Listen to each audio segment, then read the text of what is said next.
tonight on BBC One. At 7 o'clock, Tomorrow's World includes a look at the dangers of driving. Barry, I've commandeered a vehicle. The old trick, eh?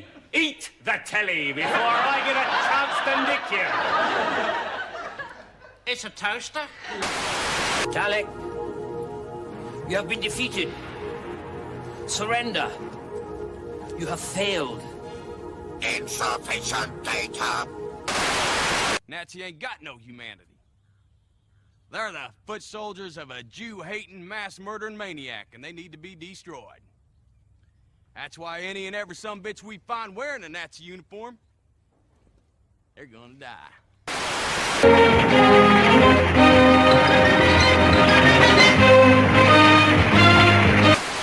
Is this world protected?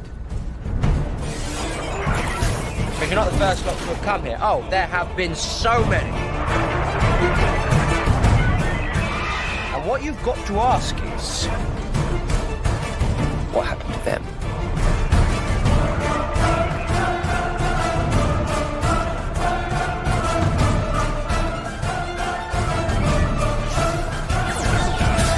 Hello.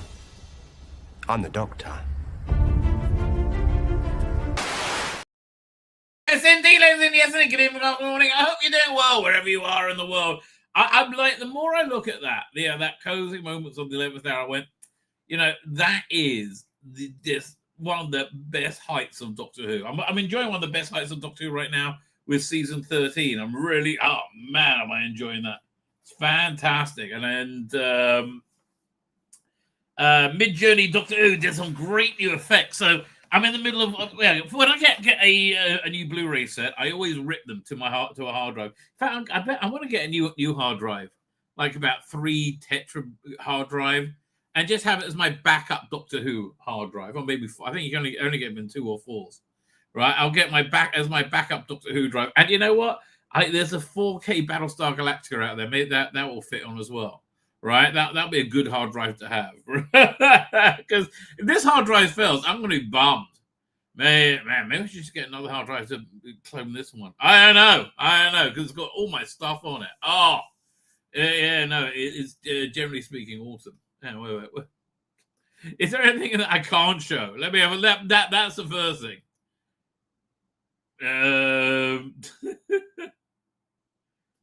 Where are we up to? Yeah, okay. This is my media drive. Yeah, 1 second. Share screen. Doink. Which I have all this on a hard drive, like ready to go. This is why I'm not a big physical media guy, because I just have everything. It's a lot of trouble to take it out of the box. I just rip everything. So here I got Very Peculiar Practice, audio stuff, that's mainly Big Finish stuff.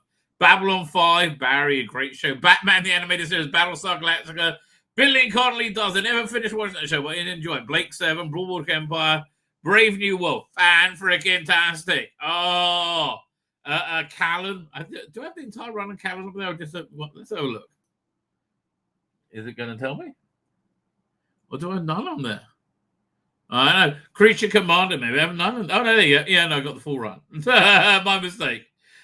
Creature Commander, a few Dennis Potter stuff, Doctor Who Comics, Dune, many different versions of Dune, right? My 4K Dune is on another drive. But it's got the 84 version, the 2000s version, and the Denis Villeneuve version. There you go. A couple of Jerry Anderson documentaries. Fargo, Firefly, all that's on Disney Plus.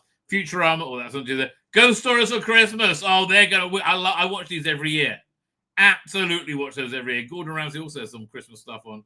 House of the Dragon, Kitchen Nightmares. Oh, some Live at 5 videos. In case this is why I keep my backup. Some Louis C.K. Mad Men, Master of the Air, Minder. Pam and Tom. If you haven't seen it, it's fantastic. Peacemaker, Raised by Wolves, which is also fantastic. Red Dwarf, Rick and Morty, Sherlock Holmes, Westworld, Woody Allen movies, Twilight Zone. How many seasons do I have there? I don't have all 5 seasons. I only got like 1 or 2 seasons there, do I? I got the first 3 seasons. Right? Thunderbirds, The Wire, Sopranos, Prisoner, Ted Lasso, Star Wars, Star Trek Fanfilm, Star Trek Picard, Space 1999, Succession. Okay. So I ripped everything to a hard drive. That's what I'm trying to tell you, right? So I really should get a backup for that because it's a lot of good stuff, right? Just bubbling away there. Anyway. So yeah, but I'm right now ripping Terror of the Autons, not Terror of the Autons, Terror of the Zygons. I'm ripping Terror of the Zygons because Mid-Journey Doctor Who did a really good new effects, like stunningly good new effects. Did he post on you? I mean, I'm showing them every other. I'll show them quickly. Hang on. Let me find it. Mid-Journey. But Alex Phillips did an interview, I think, yesterday on an Israeli place. Oh man, he's done something I wanted something to do forever. Oh my god. Okay, I've just seen this. This is literally what I dreamed of. Here, 1 second. Let me pull this up. Somebody would do. Now, what am I building up to? Right? You may be wondering. Here, 1 second. Let me grab that. Check this out. Oh man, this is incredible. You'll see why I'm so excited in a minute. Now, doink. There we go.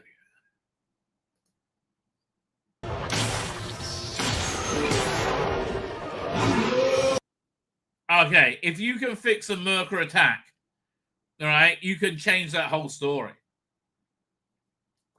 Holy crap. If you can fix a Merker attack, you can fix the Gunn in what's that story? Not Enlightenment. Not Enlightenment. The one with the skeletal armor, written by Stephen Gallagher. Not Warriors Gate. The other one. Oh, with the lasers. This is last one. And not Enlightenment. Just thought it was going to say Enlightenment again. I got to think of it. I might have to look it up though. This is last story was with the lepers. Okay, I'm looking it up. I can't. Doctor Who episode guide. Ay, caramba. 1 second. I can't. It makes me so mad when I can't remember the name of an episode. So we go to the 5th Doctor.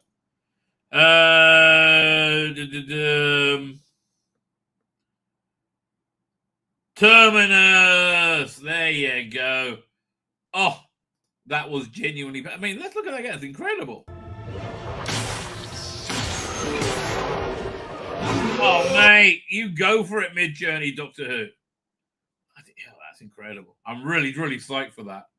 See, for me, that just makes Doctor Who so much better, right? What did he say with that tweet?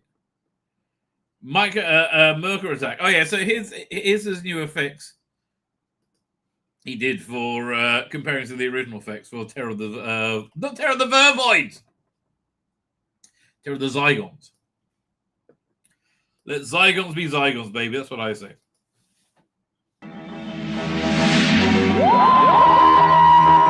Wait, fine. A bit of what? That's fantastic, mate. I'm doing my own edit.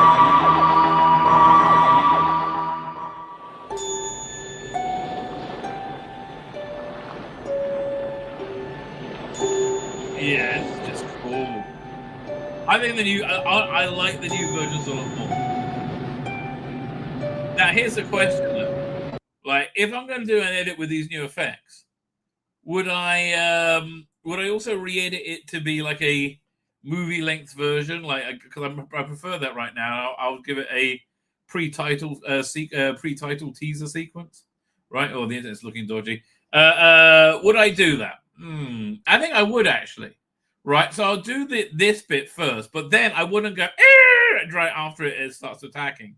I would cut to the next scene when you got the doctor's feet on the desk, right, or whoever it was. As a doctor, we've had some rum doings here, and then you go when you see his face. Yeah, maybe I'll pull up that clip. Hey, listen, Willie. With tomorrow's supply copter, can you not send over a few haggis? The chef you have here doesn't ken the first thing about. Willie? Hello, Willie, can you hear me? Over. I'm going to say none of this is AI. This is Charlie Wright to Hibernian Control. Are you receiving? I say again, Charlie Wright to Hibernian Control. Do you Okay, dude, it's enough of leading. read me? Over.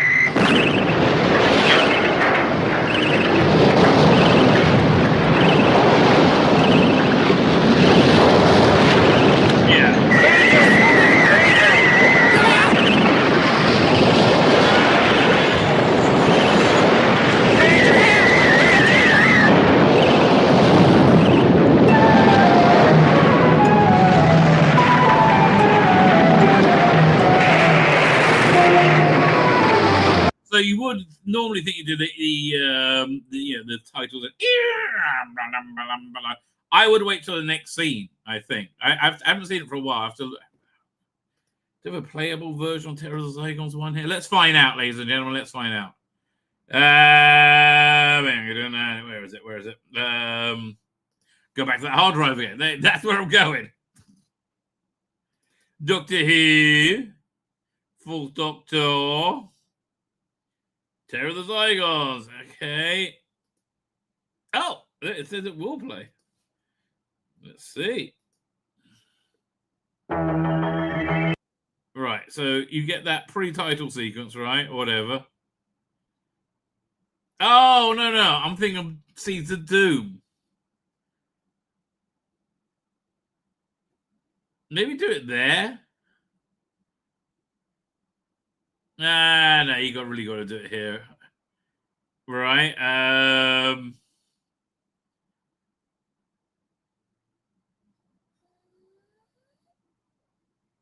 Oh, this is a great story. Fine.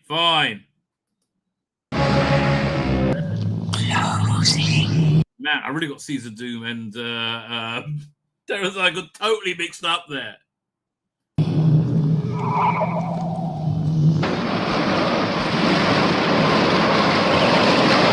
Right. This is a bigger job as fixing the Merca.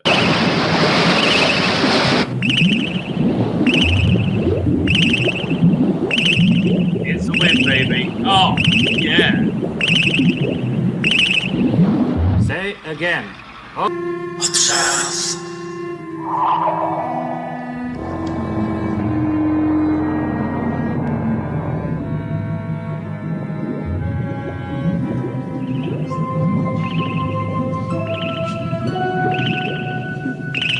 Yeah, I'll go for all of these ones.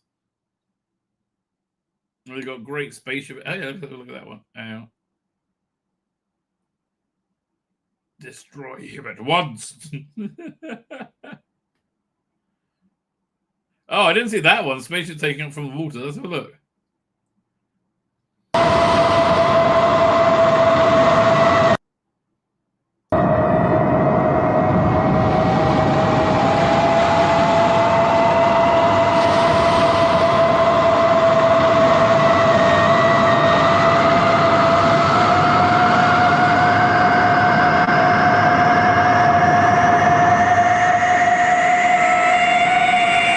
Love it.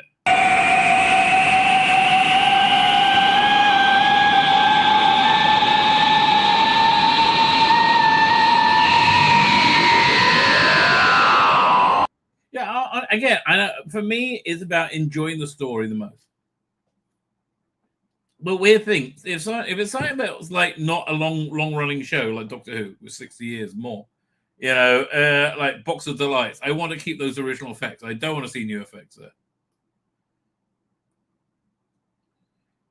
Yeah, this is pretty good.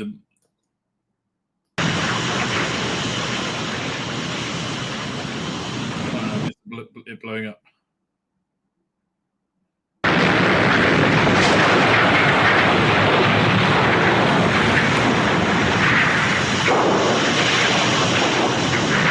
Like, again, look, AI is here. It's silly pretending it's not. Oh, well, yeah, this I think is a big upgrade.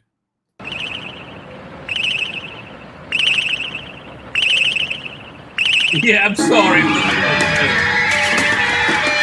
Although he made an interesting choice, he didn't put an AI, Scarison head on these scenes. It was still the original, which it just made it work better though because it's surrounded by much better things, so you want to buy it more.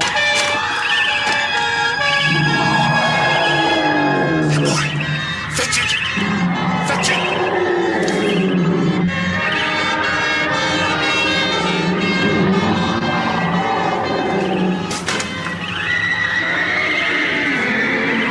Must have gone this way. Well, let's hope so. Yeah. Oh, that's really nice. Where's the signal device? Who's chewing it? It's going back under the surface. He'll go home now he's eaten the device. Home. Yeah, so that's my next job, right? That's what I'll be doing. Maybe tomorrow. That'd be nice. I do hope so. Anyway, good evening, good morning, blimey. I was just saying I thought it was a couple of minutes. No, 15 minutes. So the reason I was a couple of minutes late coming on, that really pissed me off, right? There is a 1 second. Now I see one of my hard drives is not there. Where'd it go? 1 second. Which one is missing there? Hang on. This one. There you go. Doink. It goes over here. It's got moved. That's all. Where was I? Yeah, this is really pissing me off. So in Jerusalem today, there's a massive demonstration by the Haredim. Now, who are the Haredim? I actually used to be a part of the Haredim. Haredim are a sect of Judaism where it's ultra orthodox. Like they wear like white shirts and black jackets and black pants normally, and a black hat, like a Borsalino hat. You'll see it in a minute in pictures, right? So then they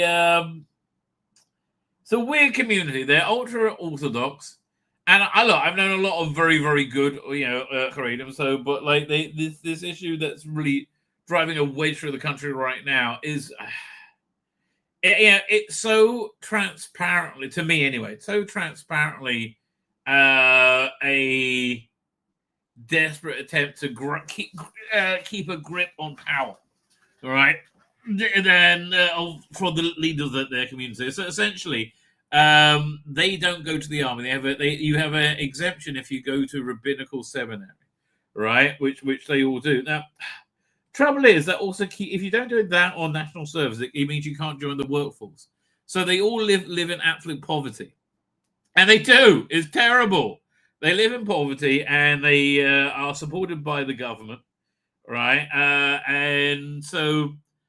And this situation actually worked quite well. Like I'm a big believer that part of our national defense must be people sitting in rabbinical seminary studying, the Talmud and the Bible and things like that, because I think that creates merit for us, right? Which gives us spiritual protection, which gives us physical protection. So I'm very up for that, right? Trouble is, the community has a lot of rot and corruption in it, like every other community. But they, firstly, they got this attitude that they are better than everybody else. They are like massively superior.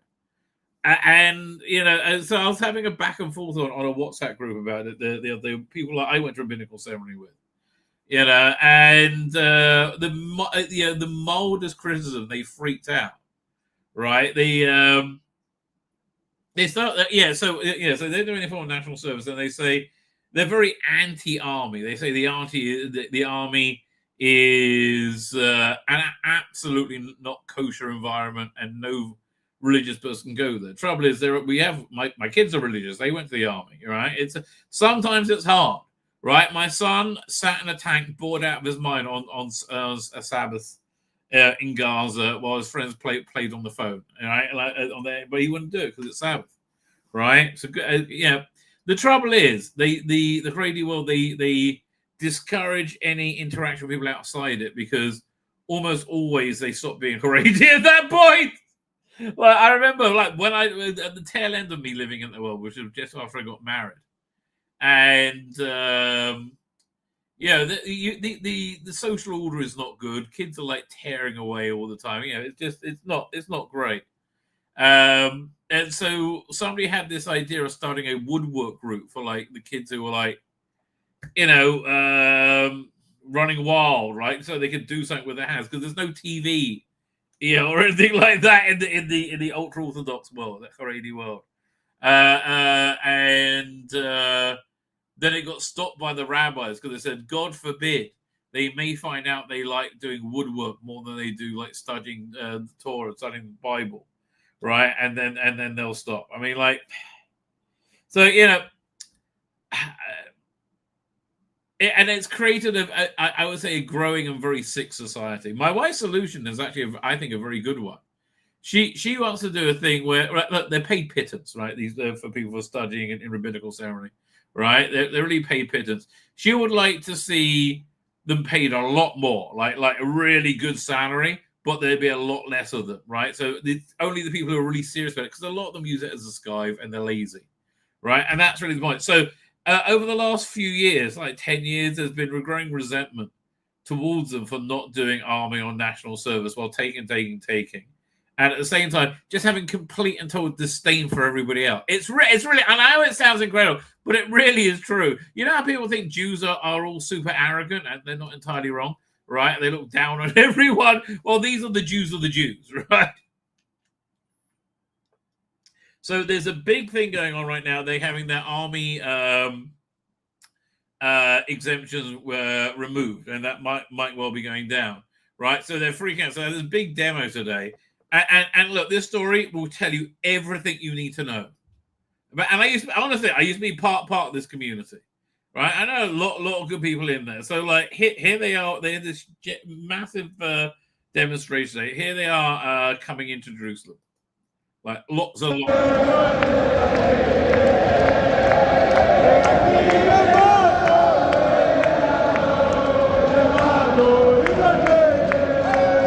This is what they do for fun, right?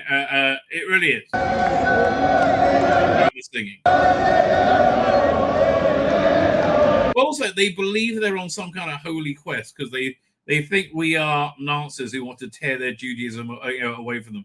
And look, I would say the army, as it's set up right now, may not be the best thing for this group, right? There's some kind of national service, like if they just learn a trade. Right, they taught them to be plumbers or electricians, and then they service their own community. Right, then they have a trade, and they're and they're out of poverty. But if they're out of poverty, they're much harder to be controlled by their leadership. Right, and like they won't do anything unless they have a rabbi to quote that tells them it's okay. I'm like, God gave you a brain. It's very important to listen to your rabbis. Don't be wrong, but like God gave you a brain to think for yourself as well.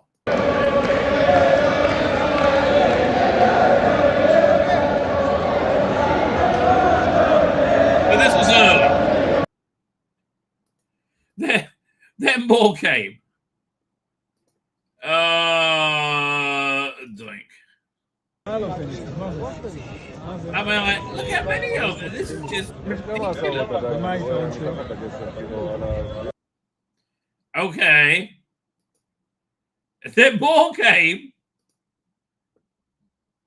This one. All right, so this is one of the streets in the center of Jerusalem. It's all like filled up. They're all wearing black hats. That sound, I think, is a shofar, a ram's horn.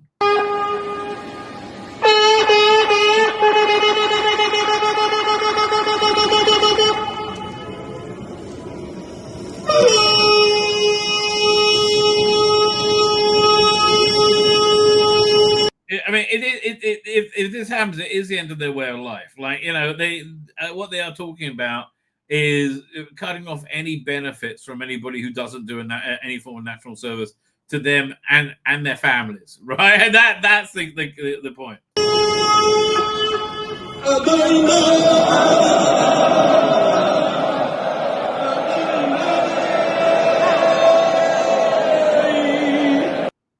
So they're crying out to God for help. I don't know. I think maybe God will help them. I just like, people are just saying you got to get jobs and not like look down on everyone. That's really it, right? That's really it. Like, okay, look at me. So then it started to get completely out of control when there's like throngs and like, I don't know how many tens of thousands. Coming! How can you stand there?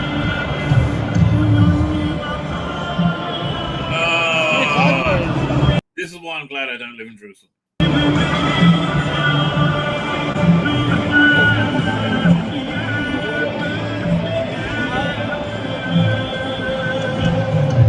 Like for me, this is just a source of embarrassment, right? And like, is that kid like dangling his legs over the edge? Because that's the next thing. Then of course it goes horribly wrong, right? Because they have they don't have no way of interacting with the real world, right? Because they avoid it with every fiber of their being, right? Because God forbid they might stop being religious if they interact with the world, right? So then this happened. Oh, no, right? That's the second one. 1 second. Hang on. Then this happened, I should say. Yeah. So there's a crane, they're building a new skyscraper, and all these idiots just climbed up it. Like, I'm not a big health and safety person, but these are fuckwits. Look at them. Look at these absolute morons. They have no idea what they're doing, right? And of course, one of them falls off and dies, right? And like, of course that happens because you're fucking morons. That's why you fucking go and get a fucking job, and then you'll know not to climb up a crane that you have no idea what you're fucking doing. Get a fucking job. This is so fucking mad. So then they're in this clip where they're saying, if you get scared, now they're climbing down, now somebody's dead. If you get scared, hold on and the emergency service will come and rescue you. And yesterday, on this group WhatsApp, they were calling the emergency service the insult called the Erev Rav, right? A bunch of Egyptians joined the Jews when they left Egypt and went to Mount Sinai, right? And they've always said that they were called the Erev Rav, the mixed multitudes. And they would say that was a corruption injected into the nation of Israel, right? They aren't real Jews, right? So they're calling the fucking army that. Right? I'm like, fuck you, you cunt. I went to too many bloody funerals of from kids or kids like religious kids. Look at these fuckwits. שיכול לקרות משהו בזמן הירידה, שיישאר במקום בטוח, יחזיק חזק איפה שהוא נמצא, ישפר עמידה וימתין לכוחות הביטחון והכיבוי שיעזרו לו לרדת. כמו כן, כל אותם אלו שמתפזרים, שימו לב, לא להגיד. I'm like, I just want to slap him upside the fucking heads.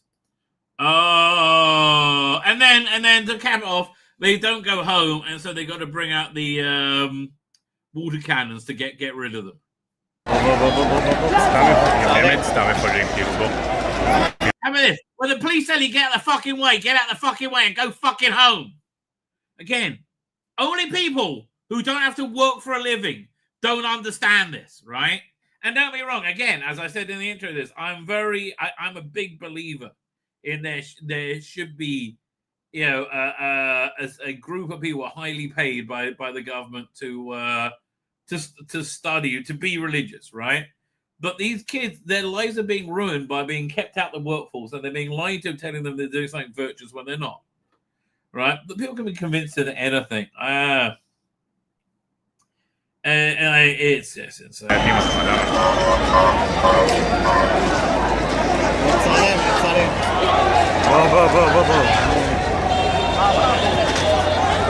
Oh, now you shift your ass. That's good. How about the first 5 times when you go home? No?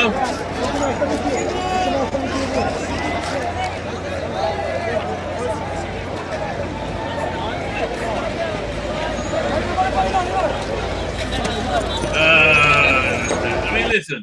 I have to say, if this is our like lower subclass, I'm kind of proud of that. It's a better class of lower class. there's no crackles there, But fuck me, get a fucking job. Fuck you.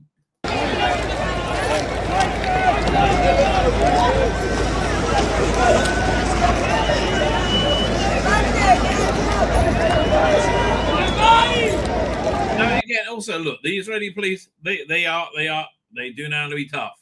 Don't fuck around with the Israeli police. But look at that. You're taking too long.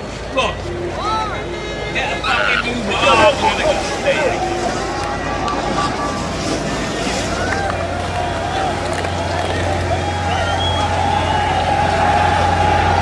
On the other side, they are using, a water cannon on an unarmed man, who weighs about, 72 pounds. So, that's a bit shitty too.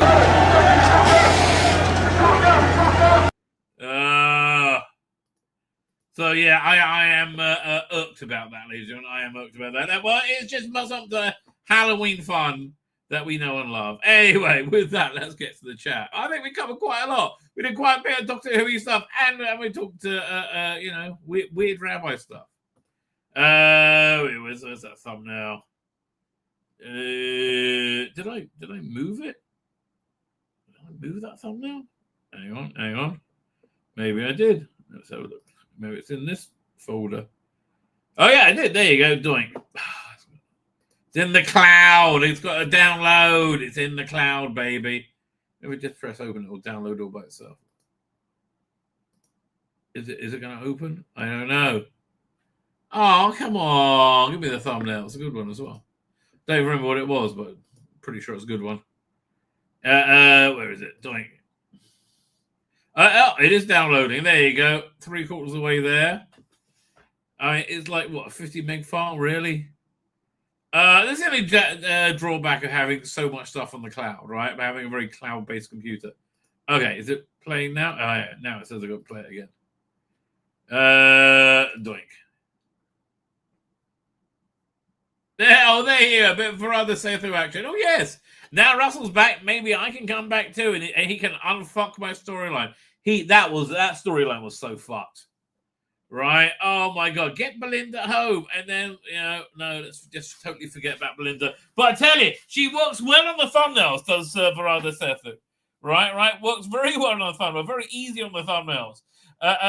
Media fallout from the return of Rusty Days. I can't even scratch the surface. Oh, but it's so much. Right, I can't even scratch the surface. What's that? Got a massage coming in? What's this? Anything important? Okay, fine. And the greatest. Oh, we got to finish that. Well, maybe we should start with that. Oh, I don't know. Maybe I don't know. We'll play it by ear.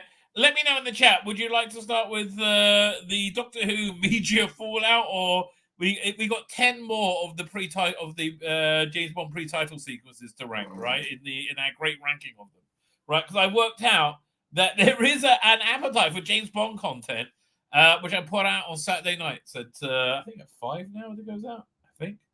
I think I'm on Dan's channel at. I think it moved to the 7. Yeah, I think we're at 7. So we're talking about that. So yeah, that's something else we have to do. I also got a Big Finish review I really need to do because it was actually very good.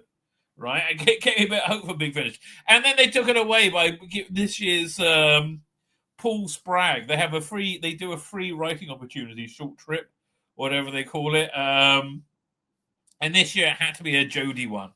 I'm like, I just don't get them. Like, do they? Well, maybe I do. Okay, here's the thing. I don't know the data. How large is a part of Doctor Who fandom that won't buy something if they have Jodie on it, right? And how large is that part of fandom that won't buy anything from a company that puts something with Jodie on it, right?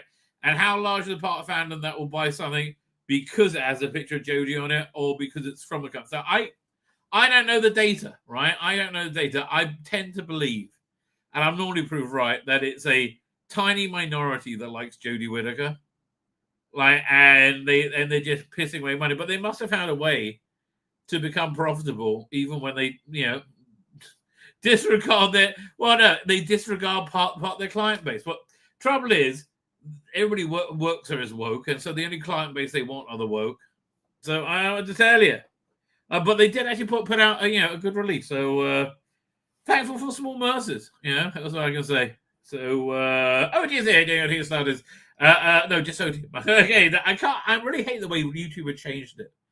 There's no saving Doctor, not even without the Disney and RTD. I hope they aren't bringing back the Nyman. I disagree. I fundamentally disagree.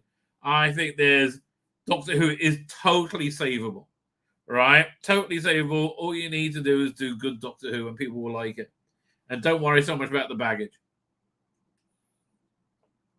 Essentially, I would reboot it, right? And then I'll tie that reboot to the original show, making sure that everything past Bacardi was in a different universe, right? Or a series of different universes. Darren is here. I'm doing Darren. Thank you for joining us. Jonathan Cox here. Doing Jonathan Cox.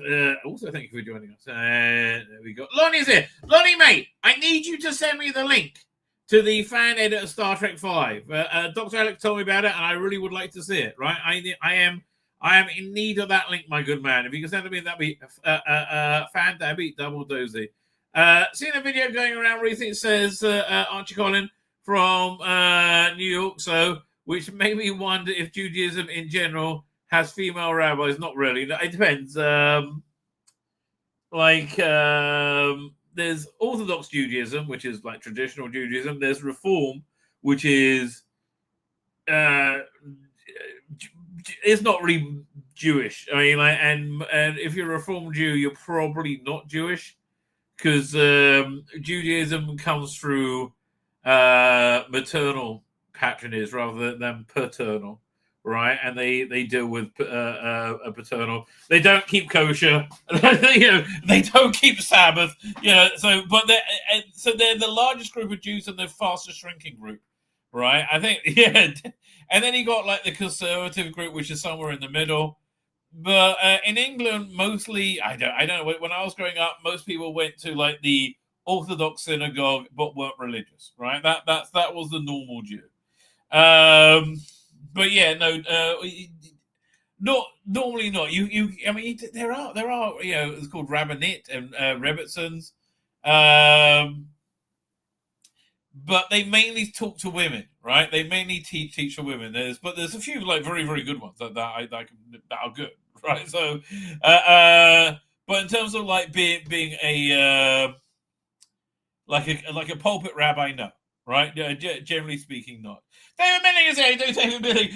Oh good. I sent you a message saying I'm halfway. I listened halfway through your message, which is a brilliant message, if I may say so. But I'm looking forward to finishing it. It's not a quick message. Oh, nothing. Now I'm getting a message. Who's that? Okay, fine.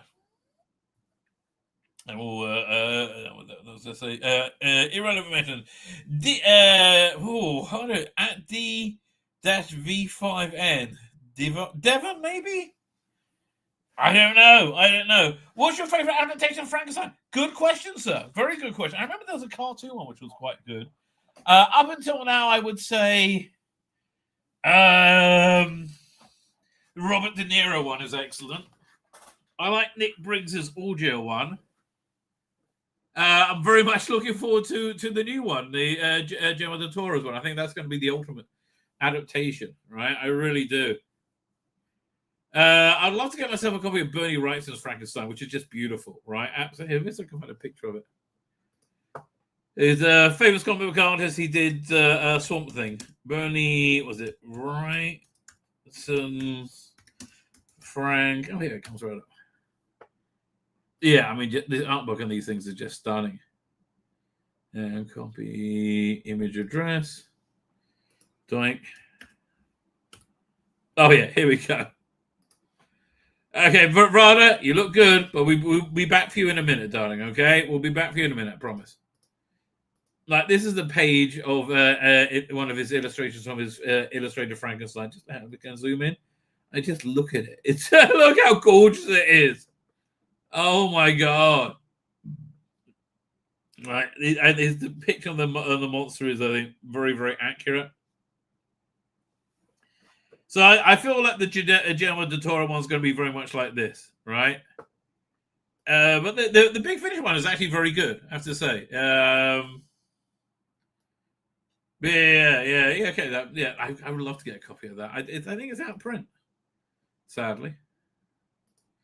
It's one of the things that you think, well, that really just should come back into print, shouldn't it? Oh, was it? This was from 2008. They did a reprinting. Is that still out of print? Look at Amazon now.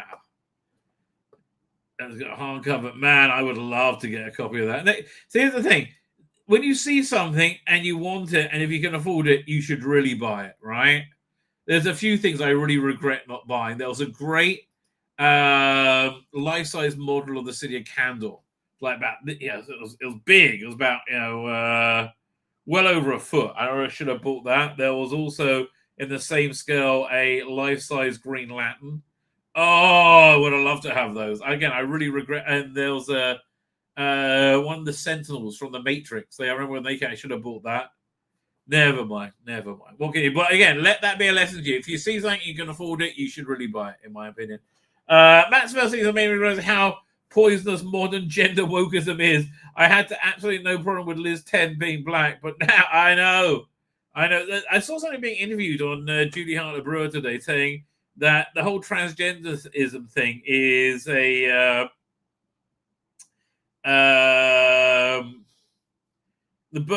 is connected to a generation being brought up with increasingly hardcore to a point of like obscene and illegal porn, right? Unlimited free porn. It screwed up an entire generation. Right? I know I sound like an old fuddy-duddy, but man, they should just get rid of the free porn. It's not good for anyone, right? And of course, this is what the world's going to look like if you abandon all values. And it's like it was a fascinating interview. It's on their YouTube channel. Have you even found out about Battlestar Galactica 78 series on iCove.org with new effects? No, I haven't. But no. I cannot watch that right now. So I've just started a giant rewatch of Battlestar Galactica. I just finished episode 2 of the series, Water, right? It's fabulous. I am so enjoying this rewatch. But again, it's a 4K fan upscale, right? And I need to get a new hard drive before I get onto season 2. So I've really got to get on top of that. Where am I up to? I don't understand. How big is that hard drive? Only 4 tetrabit, and I only used 2 of it. 2 of it I used for a time machine backup. It's a Mac thing. Raised by Wolves and Westworld. I was heartbroken. They were both cancelled, right? Especially Westworld, but also Raised by. They're just fantastic shows, right? I'm still amazed it was cancelled. It was such great science fiction. Let me get this trailer for it. Raised by Wolves, and it like really had just fantastic science fiction ideas in it. Right, I absolutely loved it. I mean, it's I'm so bummed that they didn't. Yeah, 1 second.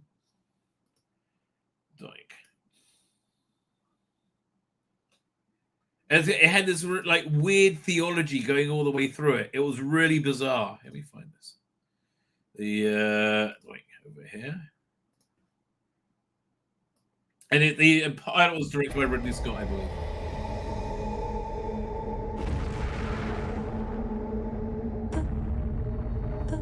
Yeah, so there's this weird holy war that's going on between these Mithraic, super religious people who are there, and these atheists.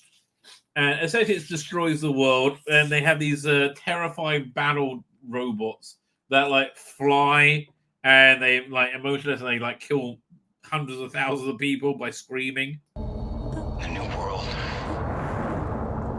that you start won't have the same problems that ended our world on Earth. Right. So this is they're trying to repopulate a new world. Go now. Start over. And as Initiating trimester 1. No, and yeah, this was fantastic. Well, you had two robots, essentially, and they were raising these artificially inseminated children, right? And they were both the performances were fantastic. These children are the future of humanity.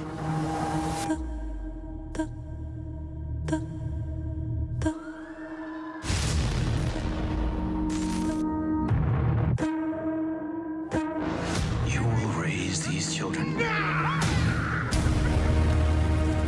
to be There's a great thing with the father, like learning how to, what humor is to be able to father the children better. It's really fantastic. atheists. It was belief in the unreal that destroyed the earth.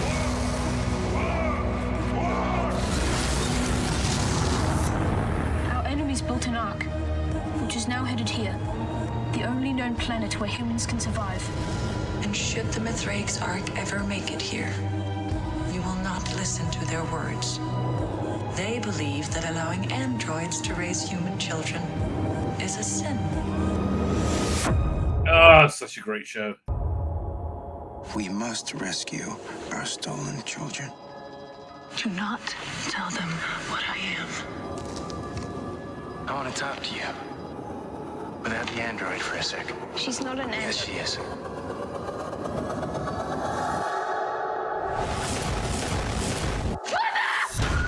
She's holding them captive. He needs to be with other humans. I thought we were in sync, Father. We've increasingly taken to impulses.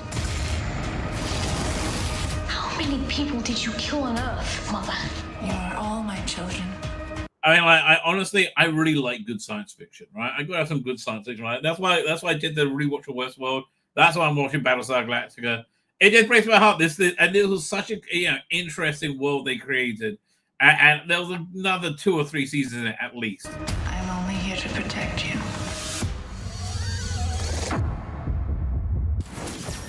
They built up this like incredible mythology. She's the most powerful weapon on this planet. We gotta destroy her.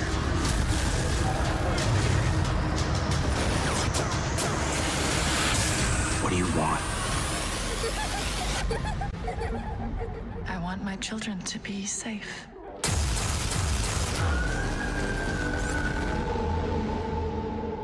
Yeah, an early capture of the streaming wars, sadly.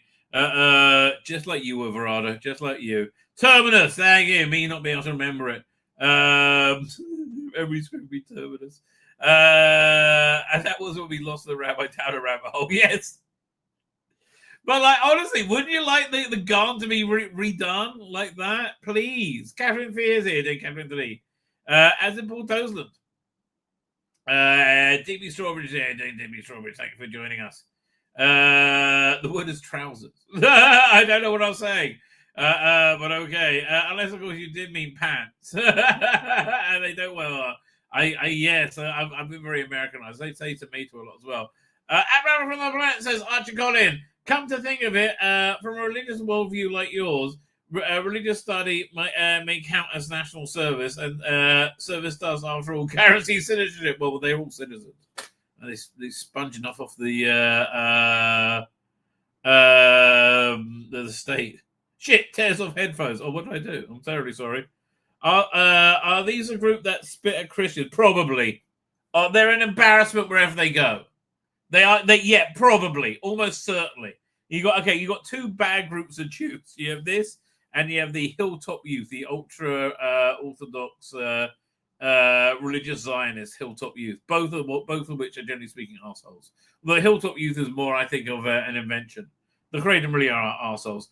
The point is, those who the point of those concrete blocks is to balance the end lift, not chest. I know how the whole thing didn't fall over is amazing, right? It's absolutely amazing. That's Robert Payne. How you doing, Robert Payne? Oh, they're an embarrassment. They really are. Let's do the Fallout. Okay, we'll start with the Fallout. David Story says, think the stuff from Whittaker and Gatwa is poison. Well, at least Gatwa, they can't do anything with it anymore, right? Shooting Gatwa is legally prohibited from playing the playing the Doctor again, right? Man, Now I'm going to go to YouTube to try and grab that link. Hang on. And that means I've got to try and turn off the sound before it starts. Too slow. New managing moderators can support your channel in even more ways. Introducing managing moderators. These users can use the same capabilities as standard moderators, but in addition, they can manage blocked words and change chat modes in live. Well, okay then. Well, that sounds good. Well, how do I do that? Okay, well, start with Lonnie. You're there first. Well, what does it say? It's not telling me how to do it. Hang on, maybe if I click over here. No. I don't know. Yeah, let's grab that. Okay, we'll do the Fallout in a minute, but I do want to get to that. If I can download the trailer. Yeah, can I download it from Vimeo? Like what? Why not put the really technical difficulties? Where'd it go? Come back. We'll try again. Okay, I don't know. I'm not logging in. It says I can play it, but can I download it? Oh, here we go. Done. Let's try that. Download. Okay. It's saying okay. Okay, so this got recommended to me. Look at that. Downloaded. This got recommended to me. And I'm intrigued to see it. 1 second. Where are we up to? Final Frontier.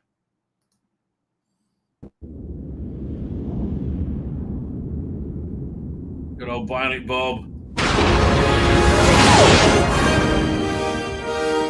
A strange well, the effects are better straight away. Force has entered the galaxy. The future of mankind is at stake. Oh, so this was signed out. Yeah, this was cut out. A renegade Vulcan. Each man hides a secret pain. It must be dragged from the darkness and forced into the light. I don't want my pain taken away. I need my pain. A forgotten past. Cyborg also is a son of Sarek. Listen, if it does end with row your boat, it's still not working for me. A test of loyalty. You must kill me. Shoot him! You're either with me or you're not. From the mind of a madman. Your vision, given to me by God. He waits for us on the other side. Through the center of the galaxy. No ship has ever gone into the Great Barrier. No probe has ever returned. Again, the effects are way better. To the final frontier. Shakari. Que y tú? Por favor. Yes, a bit of David Warner action.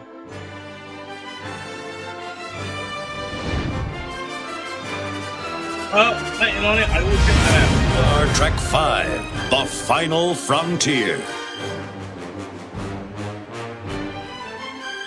Okay, a couple of years late on that one. So, funny thing happened. Rusty Davis come back to Doctor Who. Who saw that coming? Right, oh, come back. Where you go? There you go. And people are a bit agog with amazement, right, about this in many ways, shape, and form. Let's look at this from Deadline. Why Disney ditched Doctor Who? Sources say ratings, a big ticket budget, and MAGA politics were a factor in BBC failing to regenerate. Duh. You mean what? Everything we've been saying. Right? It cost a fortune. It didn't get an audience, and it was repugnant to to normal people. Right? Because they're going to say MAGA politics. No, it was the fact that America has swung so violently to the right after the disaster that was Joe Biden. Right? They and the people were done with identity politics. The most effective political ad of all time, this is genuinely true, was a Trump ad saying Kamala Harris is for they, them. Donald Trump is for you, right? And that moved the dial more than anything else, right? It's incredible. But that thing, people were done, right? Absolutely done. Still not mention Michael Birdman in that trailer. Yes, thank God. People were just are done with woke. Woke is dead. Like, I wish, you can keep on doing the woke. Like the British government look ridiculous, right? Investigating, going to people's homes and investigating them for, speech, right? They look absolutely ridiculous while there's mass rapes going on by anybody who is, and if their skin is like not white, they'd be fine. Right? I would love to know what the reason was. They thought it was a good idea to flood England with people from a different a different culture completely. A culture where raping little girls isn't so weird, like Afghanistan, or raping little boys for that matter. Right? Just weird shit. Right? Weird backward shit. Like in Afghanistan, apparently, if you know somebody's mother's first name, that's hilarious and a big insult all at the same time, right? That's a huge diss, right? Instead of saying, I don't know, Mrs. Stevens, right? You say Mary, right? That in Afghanistan can get you killed, right? It's a different culture. That guy who was stabbed to death in the street walking his dog the other day. Oh, terrible, terrible, terrible story, right? Who knows what enraged the Afghan guy who did it? They're from a different culture. You can't bloody... So, people have kind of had enough of that, right? Exclusive. Dana Warden was in London earlier this month, but it's safe to say that renewing Doctor Who was not among the Disney Entertainment Chief's priority. Sources have been telling Deadline for more than a year that Disney has been lukewarm on the series, on the sci-fi series. And apparently they were lukewarm right from the beginning. Right, they saw what they produced and went, and it died a death, frankly. And by Tuesday afternoon, it was official. The BBC confirmed that Doctor Who co-production agreement had vaporized. Now, I think it's very important that they didn't announce a new streaming partner, right? And I think it's very important because it means there is no streaming partner, which means there's not negotiations still going on. There's no new streaming partner, and they're not able to sell Doctor Who, right? Now, I don't know if my theory, and it is my theory, is that Rusty Davies is the sticking point, right? They, BBC and Bad Wolf, especially Bad Wolf, want Rusty Davies, and anybody sane with money says no, right? So I think this special, it could be doing one or two things. It's either a shop sample of what you can do with Doctor Who, or cleaning it up to so it's more saleable again, right? So you can. So there's a good chance that he may put his whole era into a bubble universe, right? I don't know how you can't predict Rusty Davies because he's fucking crazy, right? You have no idea, right? But that might be the job he has to do, or wrap it up permanently, right? I don't know. And then for there to be a new, a new production to start, just like they did with James Bond, right? It was vaporized. That was conceived as a plan to marvelize the franchise. What was conceived as a plan to marvelize the franchise did not translate into a Big Bang. Yeah, because it didn't light up the world, right? And it could have done. It could have done, right? They could have had huge audiences. And they said, nah, not for us. We don't want huge audiences. We want to be queer, right? And like, yeah, God, yeah, like it was again. I won't say it was because it was in a private message, but it was so true, right? Somebody was saying to me today that when Pride started, it was a great thing. It was fantastic. Like when people were actually being beaten up for being gay, right? Absolutely, there's a need for pride, right? That's the universe I grew up in. Like people should, like, even though, like, I'm a Bible thumping Jew, right? And I know the Old Testament says, man shall not lie with man. Okay, but it's not my fucking business, Right? I'm not here to to grade everybody's scorecards, right? And that's something else I think big in the Bible. But certainly nobody should be getting the shit kicked out. There should be no queer bashing, right? Absolutely not. Right. So I think it started off as great. I'm 100% with it. And it's descended into just sick degeneracy now. Right? Where you have naked people in front of children. It's degenerate. Right? Where you have, where you have furries and chicks with dicks. Right? And they got to be part of Doctor Who. Right? That's degeneracy. It's very fringe sexuality, in my opinion. Right? I don't think it's a healthy or a normal thing for I think a lot of the transgender thing is born out of the increasing severity of the unlimited free porn in the world, right? Apparently kids now they see porn and it's all like this violent, disgusting porn where you got like people choking out women, right? And then I can understand little girls go, yeah, that's what it look like for me. Maybe I'm trans. Maybe I'm gay, right? And also men, maybe they think the girls into they want. I don't know, right? But I believe Rusty Davies' Doctor Who was part of this problem that fundamentally hurt the world by making it a more degenerate one.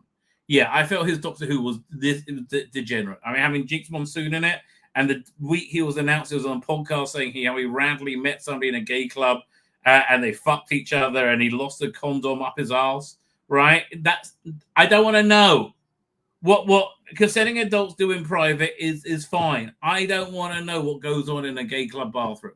Right? It gross. I think it's disgusting. It grosses me out, and not because it's like the same sex, because it's gross public sex. Right? I think it's degenerate. But again, I think it's anybody's consenting adults' right to, and nobody should be. Yeah, again, in a consenting adults in private should never, ever, ever face any form of tyranny or abuse for, whatever they want to do, right? It's not my business. It's not shouldn't be the state's business as long as nobody's getting hurt and everything's consensual, right? Fine. No problem whatsoever, right? No problem whatsoever. The only reason I would be opposed to legalizing prostitution.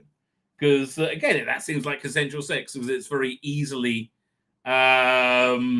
corrupted, right? And trafficking. And, there's a lot of bad news with it. So I was of the belief that prostitution should be legal. Now I backtrack from that, right? But, again, what consenting adults do in private is not my business, right? Putting chicks with dicks and furries in Doctor Who is, right? Having Ncuti Gatwa be an incredibly horny gay doctor, right, who just wanted to fuck everything and wasn't really, circumspect about it, had lots of double entendres. Oh, I just been snowmad. It's degenerate, right? And that's the feeling of the normal people in the world now, right, who have risen up and said, enough with your bullshit, enough with your mass immigration, enough telling me I'm a racist because I'm sick of all the stabbings, right? Enough with it all, right? So also believe there's a plan to marvelize the franchise did not translate into a big bang, yes, but it could have done. Instead, the partnership had died with a whimper, with Disney not even putting out a statement to mask its passing. Fuck me, I didn't even notice that. So what doomed the Doctor Who deal, and what comes next? I forgot they haven't even put out a statement. That's a real diss, right? That's a real diss. Bloody hell.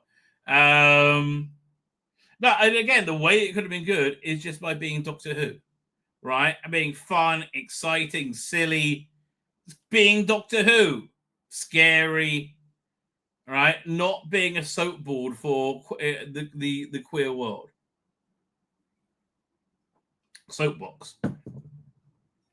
Then I've spoken to multiple sources in the Doctor Who orbit, and they say Disney deal fell apart for a variety of reasons, including concerns over Ncuti Gatwa's show's failure to break out from its established fan base. It didn't break out from fan base. It contracted the fan base. Right? It evaporated the fan base. Right? It did even worse than Jodie Whittaker. And Jodie Whittaker did awful. Fan base. And its big ticket budget. It didn't break out from its fan base. It shrunk the fan base, I think, considerably. Others suspect that fears of a woke backlash may be a factor. Yeah, but that was only from November, and I think this deal was sailed way before then. Although, how long has the Fantastic Four been in production? Right, because that they did their best to not wokeify.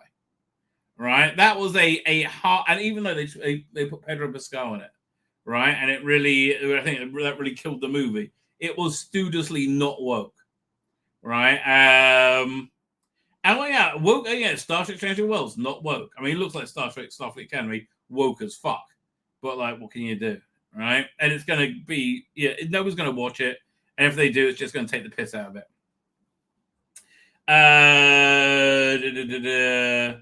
Others suspect the fears of the woke battle become as Doctor Who has embraced a diverse story. No, not diverse, queer storytelling. There's no diversity in it whatsoever. Under showrunner Rusty Davis. It wasn't for the long term. Yeah, that's the other thing. Doctor Who lives on the zeitgeist of the cultural wave, right? It's on the forefront of the forefront, and that's where it's always been when it's at its best, right? That it was so behind the times, and it was behind the times because there was like 2 to 3 years from writing to going on screen, right? So before they started writing it, there was no Dylan Mulvaney, Bud Light boycott. And the idea that Donald Trump will be back in the White House in 2025 is a nonsense, right? People are like, that's crazy. Never. Right, the world completely changed. Right, the world completely changed, and Doctor Who was left looking dated and old and embarrassingly cringe. Right, and even I'm watching things from 1976. How many years ago is that? That's 86, 96, 2006, 50. Was that 50 years ago? Doesn't feel old. It doesn't. All right. Pyramid of Mars doesn't feel old.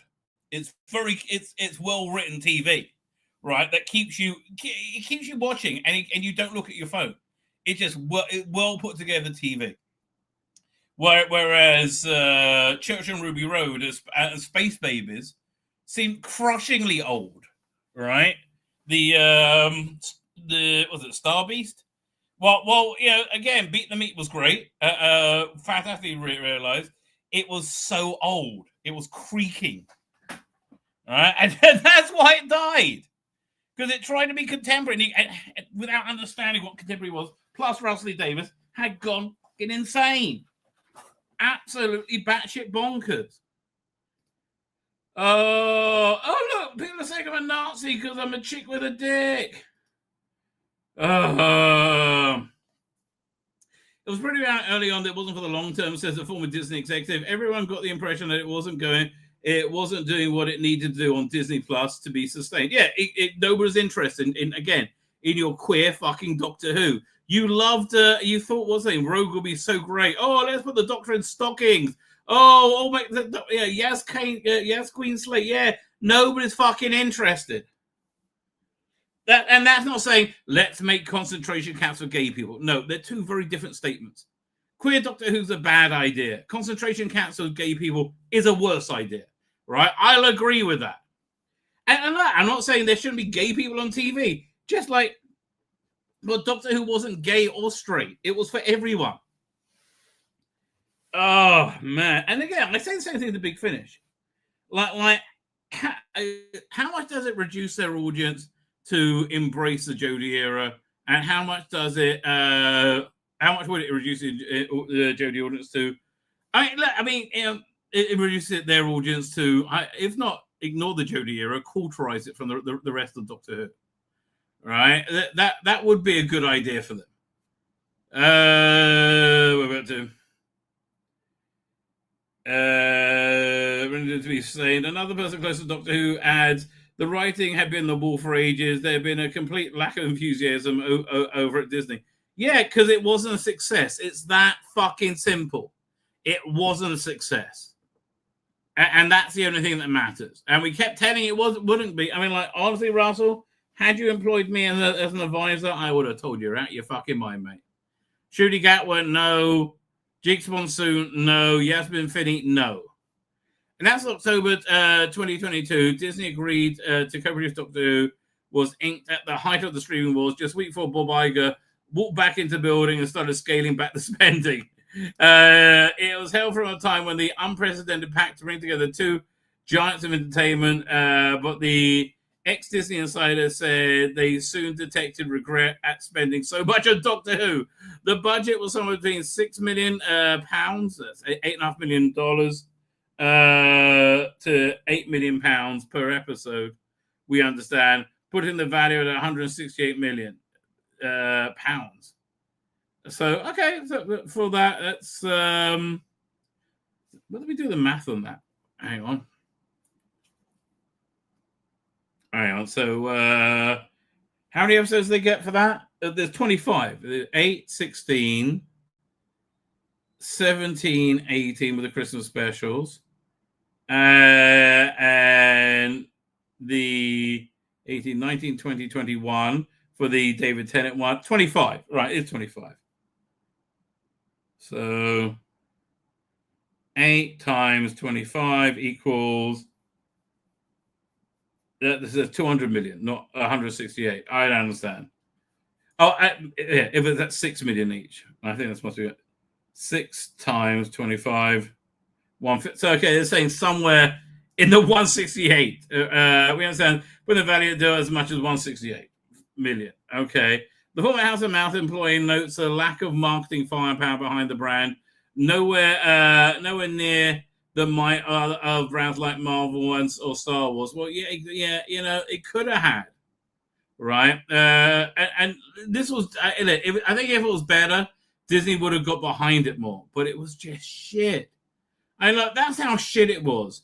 Disney, the company that bankrolled the unwatchable woke shit that was The Acolyte, you know, I thought this was shit. That's pretty darn shit, mate. Okay, that's not good. You're not doing well if that's the case. An executive BBC Studios, which owns Doctor Who and oversees international sales, says it felt like Disney were never making much of a deal about the iconic sci-fi series, which the BBC had screened for 6 years. Disney also counters by saying, with one telling the Times of London that a lot of marketing muscles put behind the show. It was at first, right? Ratings flop. Speaking of ratings, look at that. Jodie Whittaker. Ick, you thought, oh, who'd have thought my ratings would have been the worst ever? I know, me too. Right? Doctor's performance has far from stellar in the US this year's season.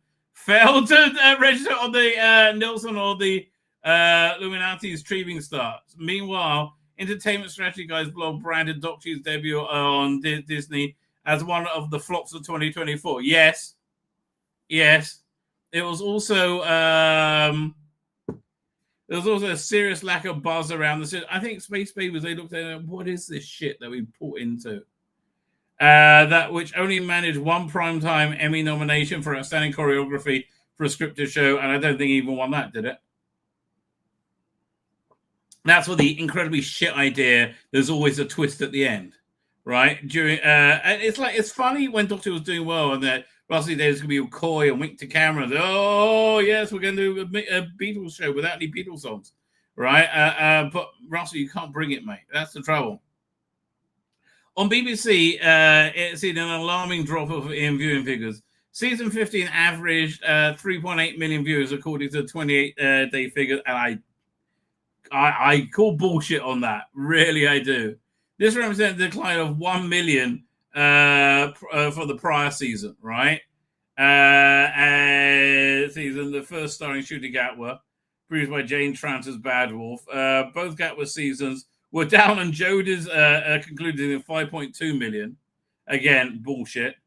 The ratings were, and they were didn't know what to do with Doctor Who because the rating was so low at that point. Like 5.2. That's such a fucking lie. It's just such a lie. I mean, what, the concluding season or the concluding episode? Right, when you had David Tennant and everybody else in it. Ratings were not up to much. Someone involved in the series, Ruth acknowledges. Well, BBC drama boss Lindsay Salt thanked Disney for being a terrific global partners. Okay. The House of Mouse was not nearly as glowing, with the spokesman simply confirming the BBC statement that knowing that Shooting Out the season will still remain on Disney Plus outside the UK for the time being. Sources tell us that BBC and Disney had initially planned to make a statement about Doctor Who's future after the premiere of the spin-off The War Between the Land and Sea, but Disney moved up the house, and Disney was just fuck off. Fuck off with your bullshit. Maybe Disney are Doctor Who fans, all right? By the way, see this like rainbowy, flowy thing in the background here? So this was the year that they had what's it called? The sequel to Pyramids of Mars, and shit that was. But if you remember the original Pyramids of Mars, when they open up if you've seen the Blu-ray, right, or everything, but they open up the sarcophagus, there's a like rainbow-like effect, like in the time tunnel, which I thought this could be like a modernized version of. No, they just didn't fucking think of it.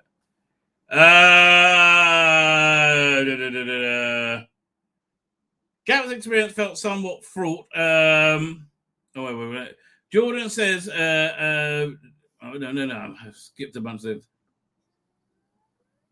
They clearly sat down and made a final decision in the past week or so, but it's been on the cards for a long time, says Tony Jordan, who runs the Doctor Appreciation Society and speaks for the show up to the show's fan base every day. So do I. Jordan says, Whovians believe that Gatwa's season have been patchy. There were some strong episodes. Nope. In both. Nope. But the two-part finales were particularly not well regarded. He explains the lack of episodes made it difficult for audience to get to know Shooty, and also his lack of ability to act, right? Other than mugging into fucking camera and saying, yeah, I will let you come in my mouth. In fact, I'll quite enjoy it.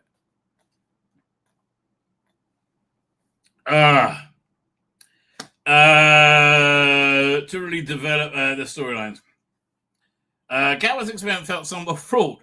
He left after 2 seasons and later blamed burnout, with the 33-year-old actor saying he was getting old and my body was tired. That's before going to a ballet show. Dr. Saul says the show suffered from Gatwa never really fully embracing the role. Right. Yeah. It wasn't that it wasn't Shooty Gatwa was Doctor Who. That Doctor Who was Shooty Gatwa, right? On the cootie. There was there is more to the role than performing. This person says you have to be an ambassador for the brand. That's why Jodie Whittaker was good. I hate to say this.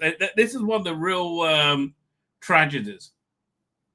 Jodie Whittaker was a good brand ambassador for it. She was just shit, right? I mean, it really is tragic. I mean, genuinely, I think that's tragic. Felt somewhat fraught with the 30-year-old saying he was getting old, but he was tired. There was this person says you've got to be an ambassador of the brand of the show. Being that generation's Doctor, Matt Smith, David Tennant understood responsibility and carried it, and I would say Jodie Whittaker reveled in it. Oh, like you thought I'm a little role model for little girls. Now we hate you too. Another well-placed interview source says Doctor Who became too woke for Trump's USA. It's a USA that voted for Donald Trump. It's the other way around, you know. This was a factor in Disney's mind. When it came to renewal, they decided years ago. Otherwise, he cast a transgender actress, Yasmin Finney, featured drag queen Drinks from Soon as a villain, and played host to a historic gay kiss between Shooty Gatwa and Jonathan Groff, which drew complaints from BBC viewers. Not many. And like most people know, I mean, I thought it was shit, right? But like, there's no point complaining to the BBC. Disney incredibly unlikely to ever admit that politics was a factor in Doctor Who's cancellation, but Jimmy Kimmel's brief suspension was revealing the company's desire to minimize MAGA wrath. Yeah, what you mean? The vast majority of your customer base. Yeah, smart move. Smart move. And again, have you noticed the handbrake turn Disney has made from woke? Right, they just don't know how to do it, but they're trying. With Davis yet to commit to showrunning future seasons, it's possible Doctor Who could have dialed down the diversity under a Disney renewal, but the fact remains, no, they already poisoned it. So they need to restart it essentially. But the fact remains that celebrating the difference has always been part of the show's DNA. No, it hasn't. No, it hasn't. Celebrating the right to be who you are, right, has been part of the DNA. But, like, you know, with what's it called again? Invisible Enemy, the giant prawn thingy. What's the name of that thing? Contact has been made. Whatever. Like when it was microscopic, Tom Baker was like, "Well, it's got a complete right to live." Right, and as soon as it became macro, right, it's like, well, now I've got to kill it, right? Where are we up to? Doctor Who's post-Disney reset. Season 15 concluded with the ambiguous note with Gatway regenerating into Billy Piper's Rose Tyler. We don't know it's Rose Tyler. A Doctor Who companion of yesteryear. George will speculate this will be temporary, and Davis will just announce for the 2026 Christmas special to tie up loose ends. I mean, that does seem more likely, right? That they can't really do anything. They can't sell it to anyone until they start the loose ends. Now, there is a possibility that there's a new production team going to be in place next year, and they're going to announce a new show right after the Christmas special. I doubt it, right? Because they're announcing, like, look, Doctor Who's doing great. We got The Wolf from the Land of Sea, which has been in the can for, a year, right? And we got the CBB show that's in development and it's never going to happen, right? So if they will I'm surprised they didn't say they did this big finish, you know, the Blu-ray range. They were desperate to say something is happening with Doctor Who when nothing was, right? Absolutely nothing was. So my guess is there's no... the earliest there'll be a new season after this, 26.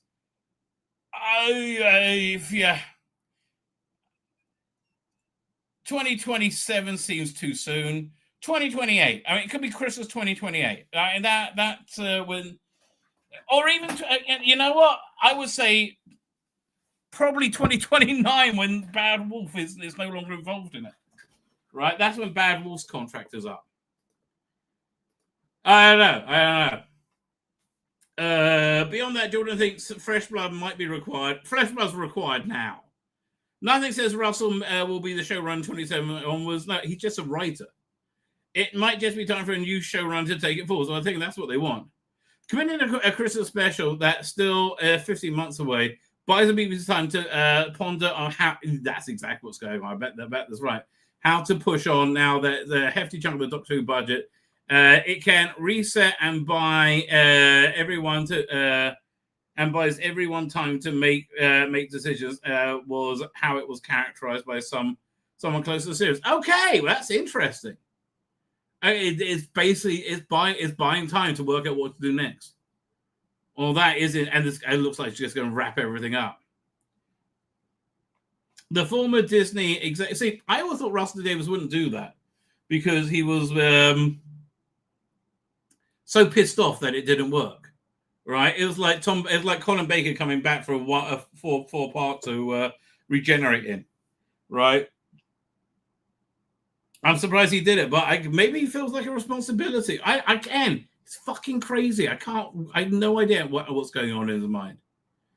The former Disney executive reckons BBC will be able to spend at most 2.5 to 3 million per episode, which would work out to £1 million pounds an episode from the BBC's own pocket, and any additional coming from BBC Studios distribution advance, in which a tricky market for drama funding, that would see Doctor Who's budget slashed by around half from the Disney days, which I am all up for, quite frankly. Once you've gone up, it's always difficult to burn it down, well, then get a new production team in. You can cap budgets to a certain degree, but not by much. And the BBC really going to stump up even more for showing decline? I don't know. I would point out that it was David's cheapest episodes that were the best. Well, it's not true. 73 Yards was shit. It wasn't the best. Budget limitations use the idiosyncrasies of the show. That's what it should do. Now, as an executive who used to work on Doctor Who, big budgets can cause a problem. Huge variety of choices, voices tend to push towards mediocre. Yes, less middle management, way too much middle management. And then there's a budget that was nowhere near as big as shows like The Mandalorian, so they were always stuck in the middle. You're going to have planets, flying cars, and robots, but ultimately you're going to have to get better versions elsewhere. Well, again, look, we live in an age of AI. AI effects are here, right? If you weren't watching earlier, here, this is a new take on a shot from Underwater Menace, which we all know was unbelievably awful, right? Don't get a little Wizzy Will. Thinking about it. There we go. Really? Here we go. Where is it? Yeah.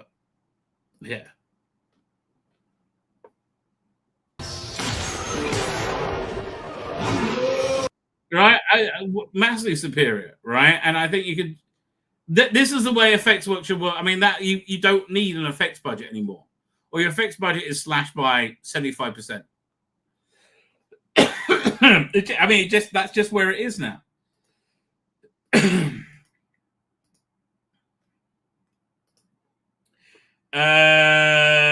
another American buyer for the Doctor Who budget is going to be tough. The ex-Disney source says, while striking a piecemeal deal across Europe and Latin America may prove difficult to show, it's ultimately quintessentially British. How do you suddenly convince the buyer to take Doctor Who when it has been on their platform? When it hasn't been on their platform so long? Exactly, but it's still possible. He understands that prior to Doctor Who, prior to Disney Plus and the BBC striking up a co-partner deal, an alternative option was presented to the then BBC boss Piers Wenger, who would have raised up to $5 million an episode without input from a big American plan. This plan could yet be revisited. Yeah, okay. The BBC Studios executive strikes a positive tone and the American buyers are still in play, pointing to the $1 billion Taylor Sheridan NBC deal as proof that media giants are willing to pay big. But yeah, but not for something that's a total failure, right? I could make a case for any streamer wanting to create a foothold in the world of a pre-existing fan base. Yeah, you did that with Disney, and then you fucked it in the arse, quite literally. And if I'm Paramount now, I'm looking at the Taylor Sheridan 2029, and I'm thinking about the IP. What else can I buy for my streamer? It's they must be putting their heads together.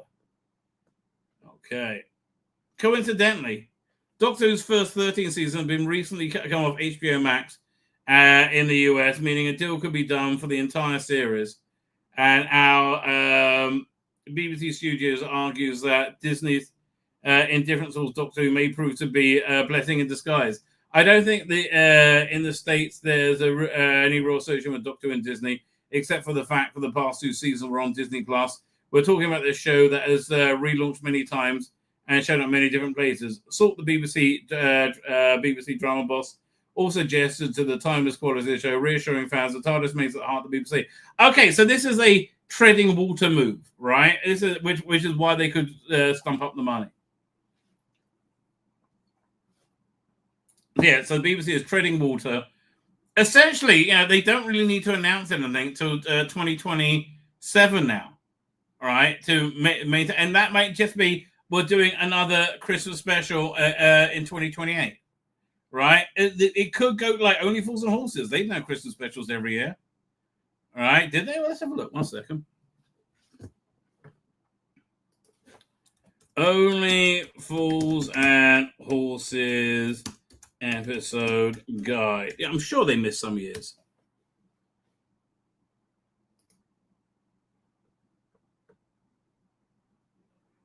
Right, they did. Okay, yeah, fine. The specials. They did 1990, 1991, 1992, then 96 and 2001. Right? Yeah, I can see that. Right? I can totally see that going down. Oh, no, was it 91, 90? A two-parter in 91, 92, 93. Okay, but it missed 94, 95. And then did two-parter 96, and then they can miss a year. They could totally miss a year, another year. I don't think they want to, but yeah, it gives them time to think, right? It does give them time to think. If we're going to do, Stephen Braddock said, if we're going to do budget thrillers like Horror of Fang Rock, all the better. Force them to use their imagination. Exactly.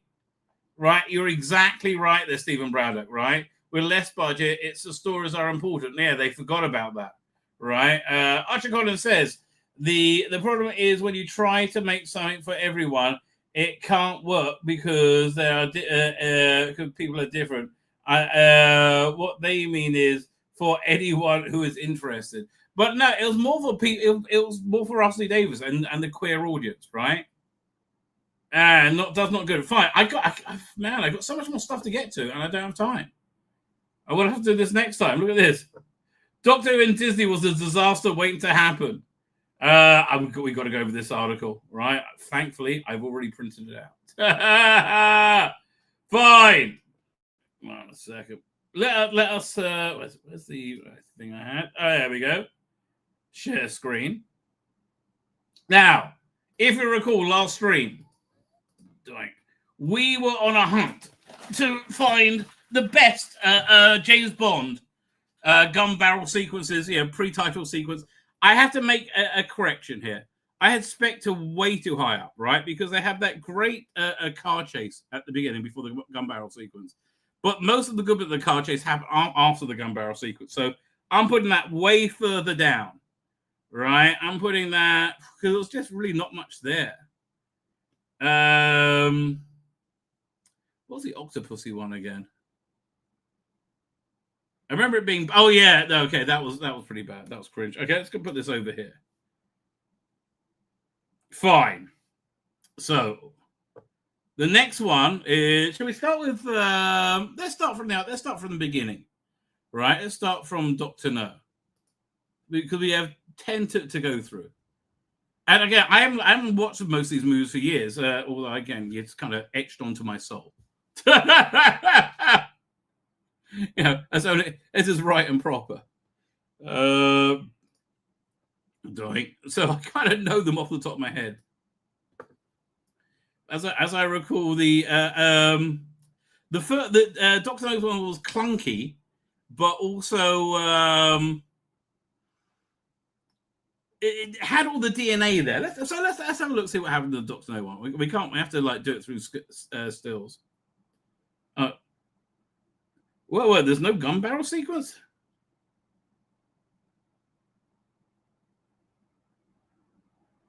Wow. Okay. No gun barrel sequence.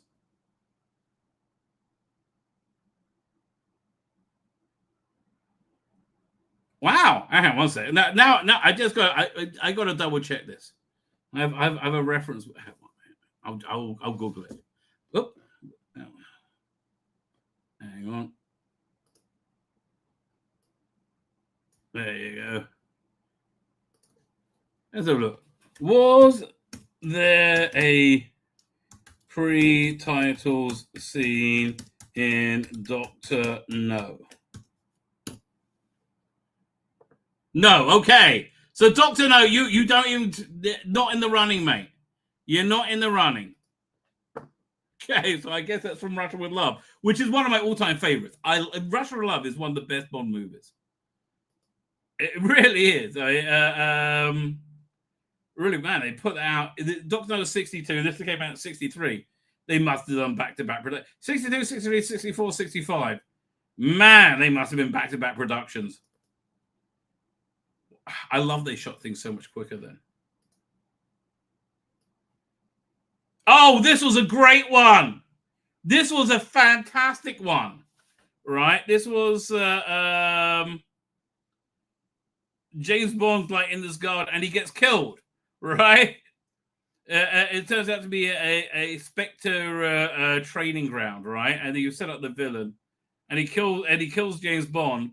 But it turns out it was a guy just wearing a Mission Impossible mask of Sean Connery, right? That was great. That really is a good one. Oh man, I forgot about that. So that's where we go. That's a really good one. Totally forgot about that.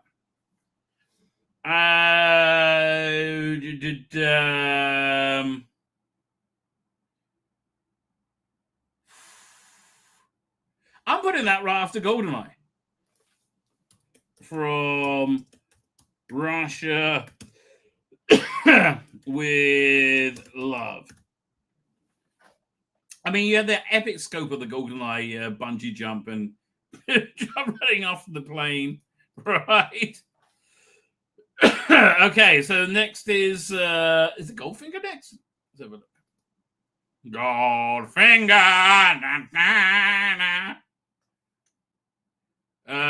He loves only gold. No, honestly, Goldfinger is not one of my favorite Bond movies at all.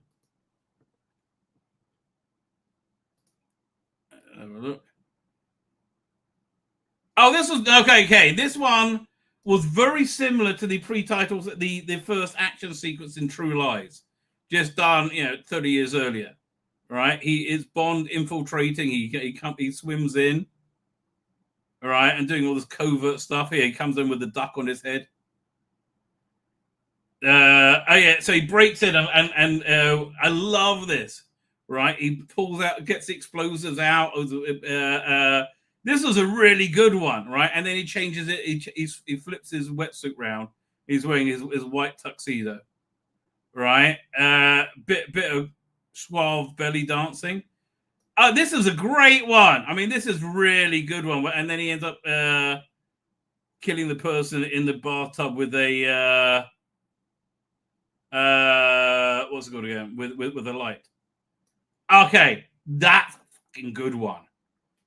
Oh, man. Okay, they're on a real roll here. Is that better than GoldenEye? I'm going to have to say yeah. Goldfinger. I'm surprised GoldenEye got moved down. Wow. So next is You Only Live Twice, I believe, isn't it? Thunderball. Thunderball. I tell you, I bet what's his name, was it Ian Fleming or whoever it was, really regrets getting I can't remember the guy who kept trying to make a rival Bond series. All right, Thunderball. How do we start this one? It's James Bond's funeral, right? And Sean Connery is there. So I can't remember this one at all.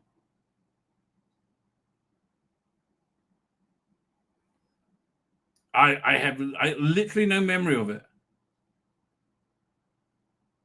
Oh yeah. This is one where he flew away on the jetpack. This was okay.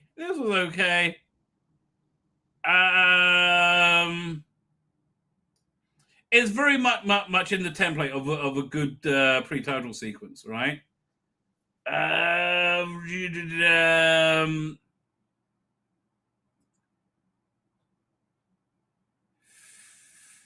Is this better than so somewhere around Casino Royale for your? Oh, let me share the screen. Somewhere around Casino Royale, your eyes only. I like the originality of Casino Royale, so I'm going to put it here. Thunderball. That's why Casino Royale stays above it. Now it's You Only Live Twice. You only live twice. Doink.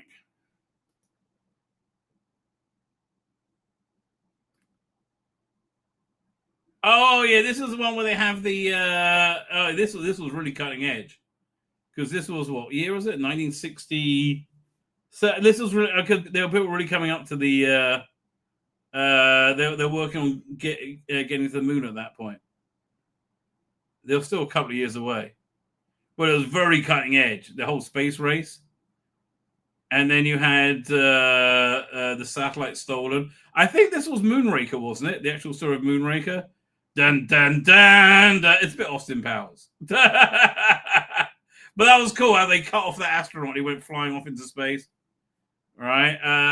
And they're like, "We've lost our spacecraft. Better call James Bond, who I think is in China at the time." And what was that? He was shot. or pretending to be shot. I can't remember.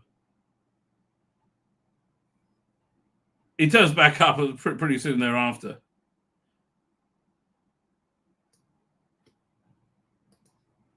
All right.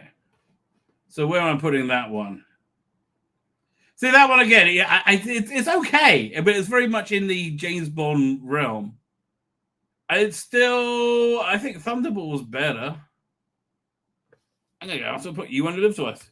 You Only Live Twice. So now I feel a bit conflicted with this one because the next one is On Her Majesty's Secret Service.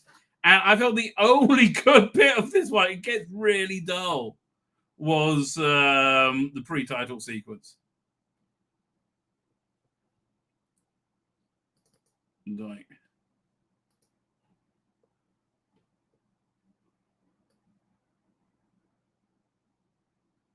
I mean, I think by this time it moves better. Yeah, they got the blood dribbling down better now. Where's Bond? Call him in. And yeah. So they don't introduce him, right? If you ever read the League of Extraordinary Gentlemen, they introduce a character Campion Bond, basically exactly the same, and he's like going to the beach to help someone who's dying a rig, and then he gets in a fight, and it's a bit of a mediocre fight, right? But then at the end, Diana Rigg punches him in the face and runs off, and he gets the immortal line, "This never happened to the other fellow." I mean, they're having fun with it because they're introducing a new Bond for the first time. And thank God they didn't do a face change, stupid thing like that. But yeah,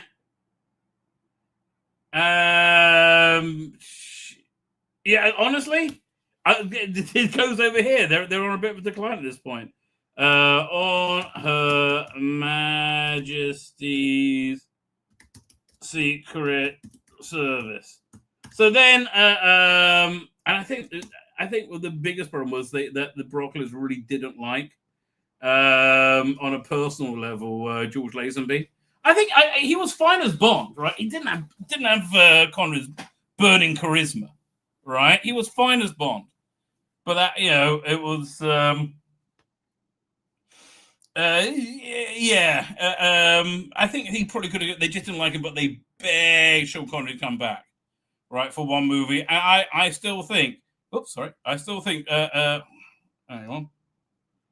Would I just? Oh, yeah. Share screen. Doink. There you go. And I still think the that's better. That part of his contract was he could have his own hair and he could wear his own clothes, right? But he really didn't want to do it. I think the only reason he did Never Say Never Again was to screw over Broccoli and Saltzman. So then for 1971, Sean Connery's last hurrah in the role. 1 second. I wonder why the order is not playing on. I'm glad it's not. It helps me that I don't get a copyright slap, right? Was it Spy Lobby is number one? Well, look up, it's number one over here. Hang on. Yeah, I'll show you when we go back to it. Yeah, no, that's 100%. But there's nothing even close. It is perfect. Did they not introduce Bond's face in this one until a little bit in? And then I'm back, baby. Oh, I forgot this was one where what's his name was Blofeld.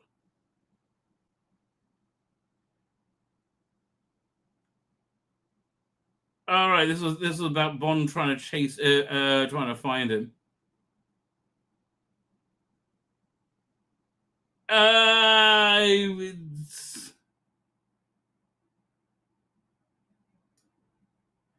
Yeah, this was not an action packed one, right? Not at all. Times of Forever.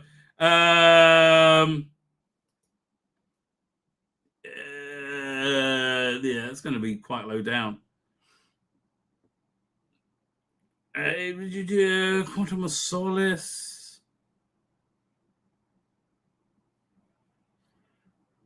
Oh, wait a minute. I put the wrong one down. Stupid me. Hang on. That was... Hang on. Quantum of Solace is the one I meant to move down, not Spectre. Doink. So Diamonds Are Forever.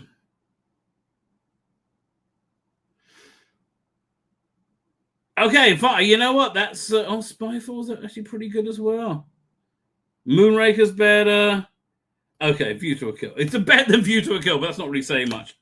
Diamonds Are Forever. Fine. Next one I think is quite a good one, isn't it? Next, Live and Let Die. That great Paul McCartney soundtrack.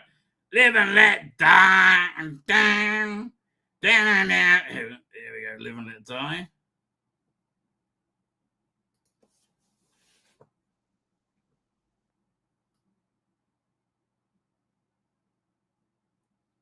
Somewhere in the UN, boring stuff is happening.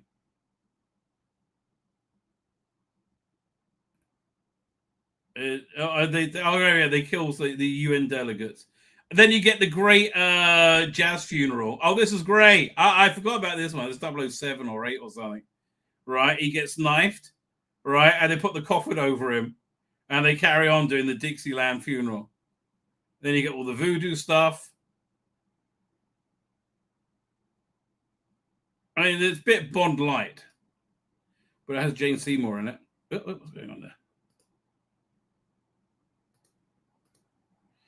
Let me think. Live and Let Die. That was that was actually surprisingly low down, I think. I think let's put it over here. Live and Let. And Let Die. Live and Let Die. And now one of my all-time favorites, The Man with the Golden Gun. I love Christopher Lee because he really was James Bond. Right? He was a secret agent in World War II. He knows what it sounds like when you kill people.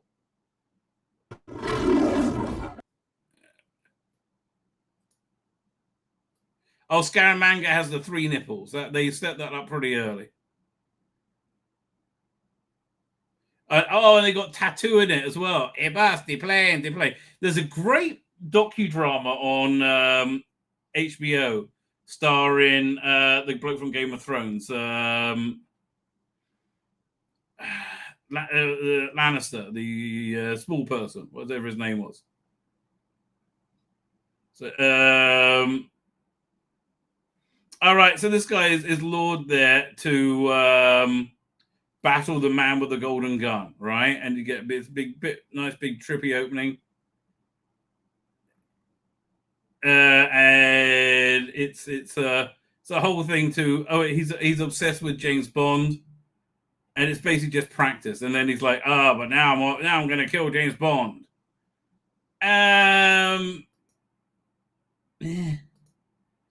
Fair. I don't know what to say. We put that. That was actually kind of mediocre. Like Casino Royale, I prefer Thunderball. Fear Eyes Only. These are one of the weaker ones. I'm gonna say it's better than Live and Let Die and Diamonds Are Forever, right?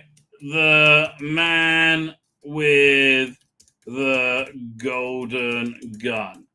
Okay, so let's see what the top 10 are. Spy Love Me, obviously top 10. Spy Love Me. Goldfinger, I'm surprised that was such a good one. That was a good. Again, they reenacted that pretty much shot for shot in True Lies. GoldenEye, you got that wonderful bungee jump from Russia with Love. We just watched that. What was that one? It was a good one. I can't remember. Tomorrow Never Dies. That was the arms sale, the illegal arms sale in the snow with the Bond stealing a jet to get nuclear bombs out of the way. World Is Not Enough. Really good introduction for the villain. Great boat chase across London. So that's 1, 2, 3, 6. Casino Royale, a bold reinvention, and I think for that one time it worked. Thunderball. Oh yeah, is that the one with the jetpack? And later on, Little Nelly. Ooh, 1, 2, 3, 4, 5, 6. So that sounds like it should be a sex term. You Only Live Twice. Okay, yes. I mean, the Bond, and then Honor Majesty's Secret Service. I think that's a fair top 10. I do. I agree with my point of view. So there you go. That is my my ranking of the gun barrel sequences. Please let me know in the comments or the chat, wherever you are, what your ranking would be. Right? Inquiring minds want to know, who are those inquiring minds? It's mine. Mine is the inquiring mind. And again, I think we're going to be doing a regular James Bond sequence to go out every Saturday night. Right? That's my my plan for the near future. Again, we got so much more to go through. Oh, we should. I guess no, I don't really. I can't really do it. I mean, we can do this Saturday night. No, I probably won't. It depends if I'm in the mood. That's basically, but I probably won't.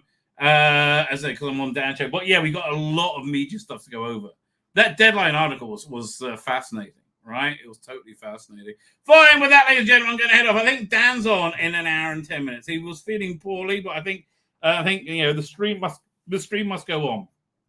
She cried, jigger. But I believe that was the attitude. Fine. So with that, ladies and gentlemen, I'm going to click the end broadcast button. I'm going to click and say good night, good luck, and may your God walk with you.